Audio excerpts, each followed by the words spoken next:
Hadirin yang dimuliakan Allah Subhanahu wa taala, salatu wassalamu alayka ya abati ya sayyidi ya Rasulullah, khutbatuka allati adrikna. Hadirin yang dimuliakan Allah Subhanahu wa taala, jadi kita akan menjawab pertanyaan saudara kita. Mas, bukankah Allah Subhanahu wa taala itu sangat dekat? Lalu mengapa kita ini disuruh untuk mendekatkan lagi kepada Allah Subhanahu wa taala? Padahal kita tahu bahwa Allah itu sangat dekat. Bahkan dekatnya itu tak tersentuh, jauhnya tak berjarak. Artinya tidak ada di 8 arah, namun sangat dekat. Karena bukankah kita ini ada di dalamnya Allah Subhanahu wa taala? Dimanapun kita menghadap, di situ ada wajah Allah, di situ ada zat Allah yang kekal.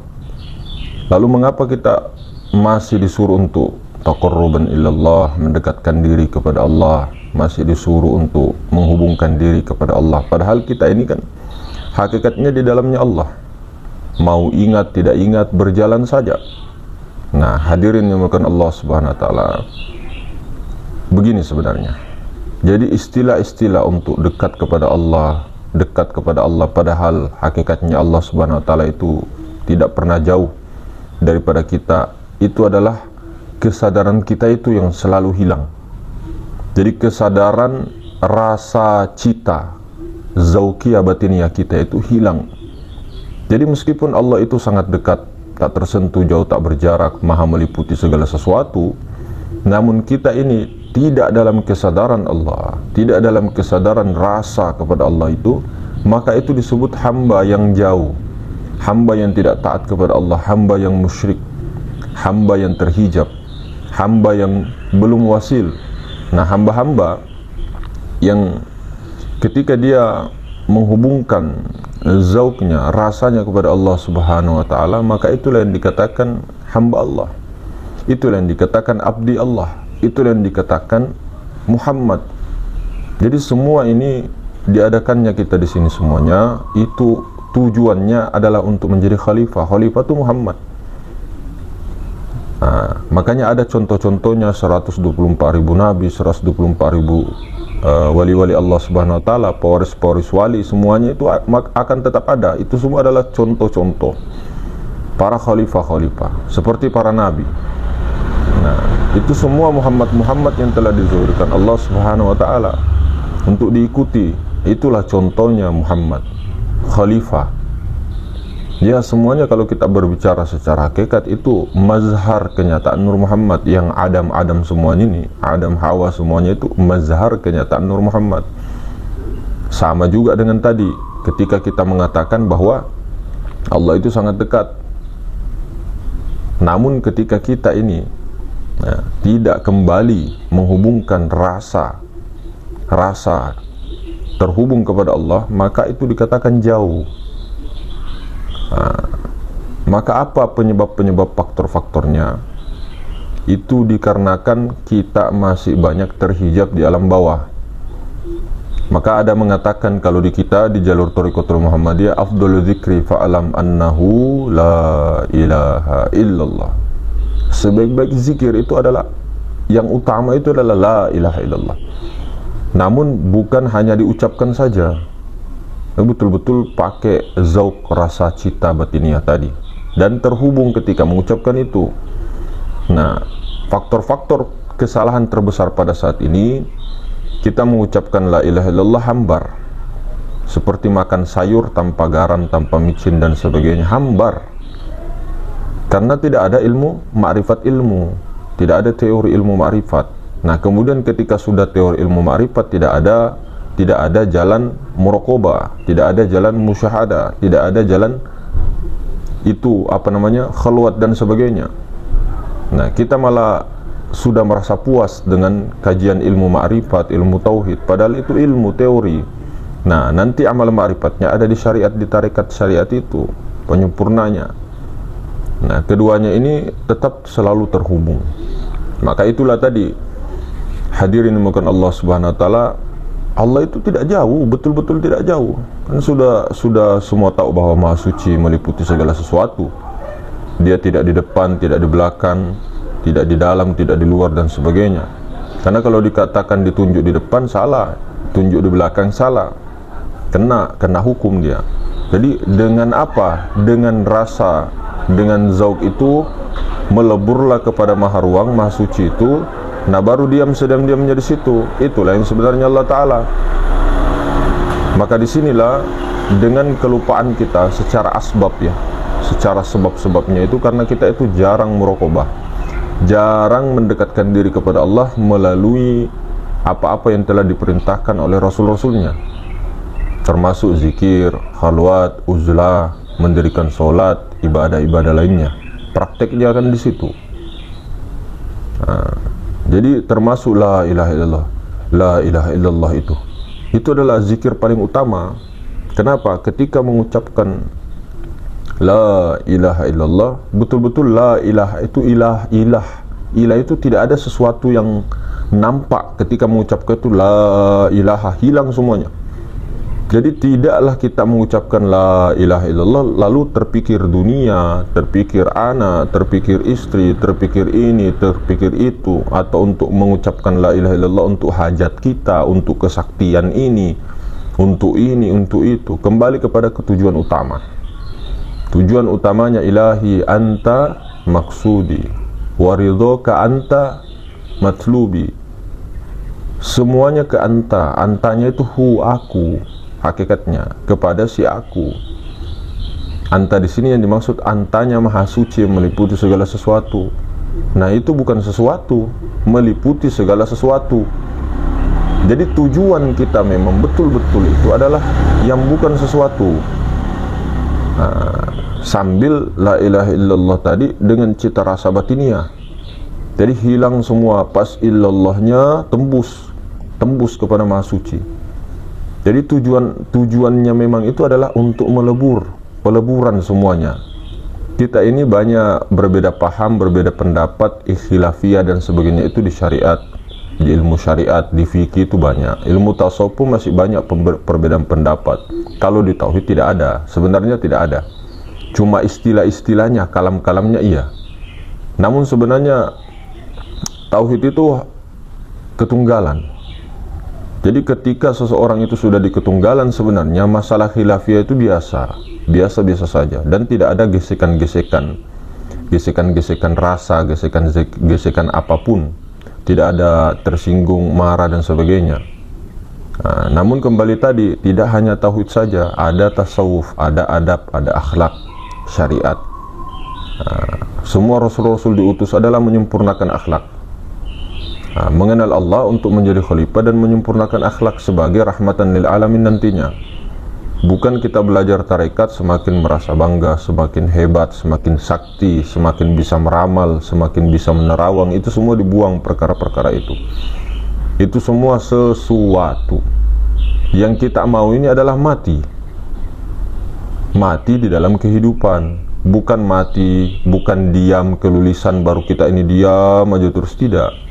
Diamnya itu dia diam, rasanya itu diam kepada maha suci. Baru maha suci itu mentajalikan sifatnya sesuai dengan perintah syariatullah, syariat-syariat yang ada, hukum-hukum yang ada. Dan semua pasti rahmat yang tercurah melimpah. Itu. Jadi bukan kita disuruh diam mulut dan sebagainya, tidak bicara-bicara. Ya sesuai nanti dengan karakternya masing-masing. Namun dia kembali dengan tajalli yang tajallinya Allah, bukan tajalli daripada iblis. Nah, memang kita di dalam suatu ilmu-ilmu semua dan sebagainya itu semua diambil ketika itu pantas. Seperti ilmu iblis. Iblis ini kan tahu ilmu tauhid, ilmu hakikat. Nah, ketika ada ilmu-ilmu seperti itu, bolehkah tidak diambil? Boleh diambil, cuma jangan mengikuti langkah-langkah syaitan, khutuwatis syaitan. Jangan ikuti langkah-langkah syaitan. Syaitan pikiran perasaan ini yang di diri kita ini. Nah, hakikat syaitan, hakikat iblis kan dari jin dan manusia itu sendiri. Nah, dari diri, dari luar. Bisa saja teman kita bukan temannya yang setan. Sifat-sifatnya itu, nah, sifat-sifatnya. Sama dengan kita, sifat-sifat syaitonia, sifat-sifat keadaman, ketercelaan. Nah, sifat-sifat Adam kan pasti tahu, di alam bawah dia selalu ke materi, dan materi itu tidak bermanfaat sama sekali untuk meluruskan tujuannya kepada suratul mustaqim tadi, untuk peleburan mati di dalam kehidupan. Nah, lah kok kita ini hidup disuruh mati, mas? Masuknya itu mati dalam kehidupan. Hidup dia kerasa, ya dia kerasa hidup, tahu, masih ingat juga semua masa lalunya. Namun dia sudah terganti, tubadil, semua sifat-sifat tercela yang ada pada dirinya, semua sifat-sifat giba, iri, dengki, binatang, rakus, dan semuanya itu akan terkikis sedikit demi sedikit kalau peleburannya memang diistiqomahkan. Nah, peleburan ini sambil khalwat sunyi-sunyi, sambil khalwat secara rame-rame. Nah, ini yang kita sering lupa ketika dalam bekerja, dalam melihat, dalam berbicara, dalam berdialog, dalam bermasyarakat dan sebagainya. Itu kita lupa sadar rasa kita ini. Meskipun kita tahu hakikatnya itu semua kan sudah diketahui. Iya, rasanya ini yang perlu dipertahankan, harus dihubungkan, karena kalau tidak, kita tidak menghubungkan rasa itu, semua keakuan Adam, mau kita belajar ilmu ma'rifat sampai martabat 7, martabat 9, martabat 12 kah, martabat 3, martabat 5, mau belajar sampai kunhizat kah, mau zat sifat asma af'al kah, semua itu teori yang harus dipraktekkan dengan rasa zauq batiniyah itu tadi, sampai lebur ke dalam itu.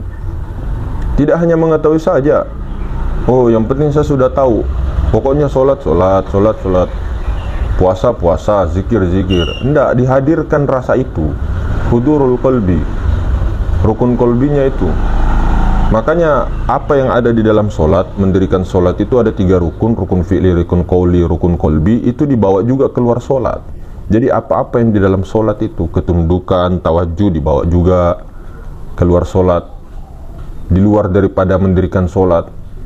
Nah, itu semua dibawa, bukan hanya sholat saja, seperti berdiri, ruku, sujud dan sebagainya, bukan hanya itu juga. Jadi yang di dalam itu seperti ucap salam penghormatan, kasih sayang, ketundukan, kalau bahasa ininya sipaka tau, sipaka lebih, sipaka inge, saling menghargai, saling mengingatkan, kan begitu. Itulah diutusnya Nabi kita Muhammad sallallahu alaihi wasallam sebagai rahmat. Nah, pewaris-pewarisnya itu adalah pembawa rahmat, utusan sang rahmat. Nah, jadi bagaimana di dalam kehidupan kita ini tidak ingin menjadi sesuatu. Jadi ketika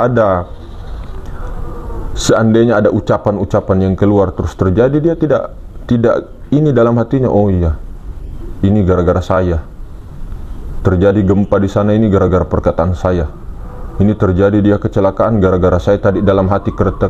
Tidak, itu asbab. Di situ juga kita diuji di situ. Nah, ini semua adalah penyakit tasawuf, penyakit ilmu spiritual, penyakit psikis masuk dalam dunia kedokteran itu.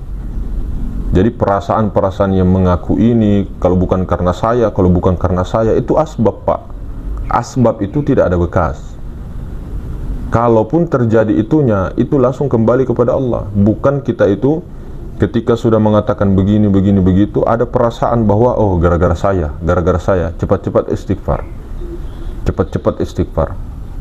Karena tujuan memang akhir kita tadi kembali lagi, bukan kepada sesuatu. Jadi kita luruskan lagi ikhlasun niyah, ya, ikhlasun niyah, tasyihun niyah adalah memperbaiki, meluruskan lagi niat. Nah, harus ada niat. Niat itu bukan hanya di lafaz, itu syariatnya, hakikatnya itu niat itu tidak berlapas, tidak berhuruf, tidak bersuara. Kehendak. Supaya menjadi kehendaknya Allah dengan rasa. Kalau kehendak kita saja mau minum, ya, misal ini minum, jelas-jelas di hukum fikih itu dilarang kami minum, tidak. Tapi di ilmu tasawuf, ketika kita minum tanpa dengan rasa Allah, maka itu hawa nafsu. Meskipun sedikit. Ini beda ya. Jadi di kalangan orang-orang yang telah salik dan sebagainya, orang-orang apa namanya wasilin itu beda. Orang-orang tauhid khawas sama khawasul khawas itu beda. Jadi jangan lagi seperti kemarin-kemarin, minum saja, merokok saja tanpa rasa.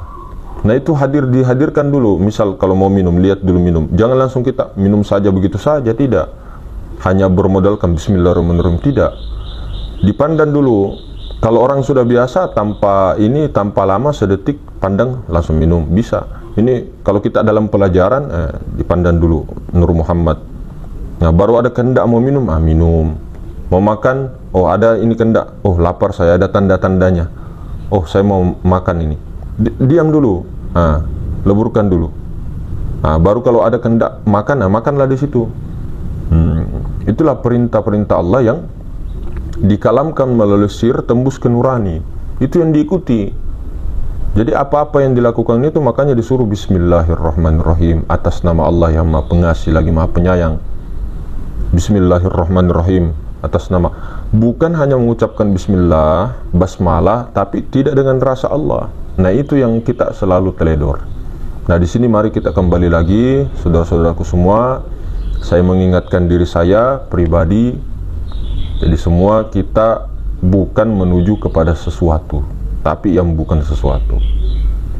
Nah di situ terserah nanti maukah dikasih ini, kah dikasih itu, kah itu. Sudah melebur. Orang sudah melebur itu tidak ada lagi dia tertahan di rasa-rasa kemakhlukannya, keadamannya, rasa-rasa kehambaan itu. Ya, dia sudah rasanya Allah.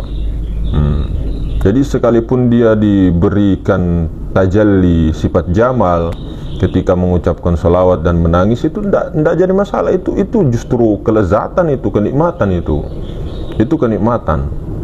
Ada yang belum diberi rasa, berarti dia dalam keadaan peleburan, fana batinia.